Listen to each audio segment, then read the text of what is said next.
আমি রাজাকার নই। আমাকে রাজাকার বলে যদি তাকে প্রমাণ করতে না পারে 10 কোটি টাকার মানহানি মামলা দায়ের করব। আমার এই বক্তব্য সারা দুনিয়া শুনেছে। পার্লামেন্টে আমার এই বক্তব্য রেকর্ড হয়ে আছে। সেদিন 3 শতাধিক পার্লামেন্ট মেম্বারের কেউ আমার চ্যালেঞ্জ গ্রহণ করেন নাই। যে কোনো ব্যক্তি পার্লামেন্টে গিয়ে আমার বক্তৃতা দেখে আসতে পারেন।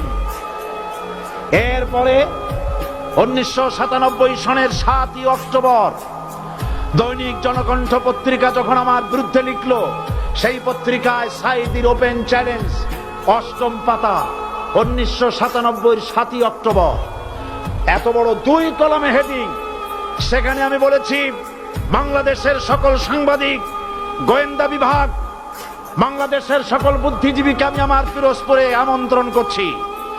আমার উপস্থিতিতে যদি কেউ প্রমাণ করতে পারে বাংলাদেশের স্বাধীনতা যুদ্ধের বিরুদ্ধে আমার কোনো ভূমিকা ছিল, সজ্ঞানে স্বেচ্ছায় জাতীয় সংসদের সদস্য পদ থেকে পদত্যাগ করব।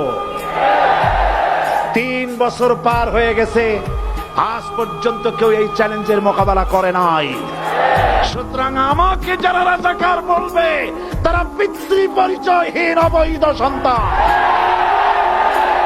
1971 সনের, শোনো মুসলমানেরা, 1971 সনের কোন কাদা সাঈদীর গায়ে লাগে নাই।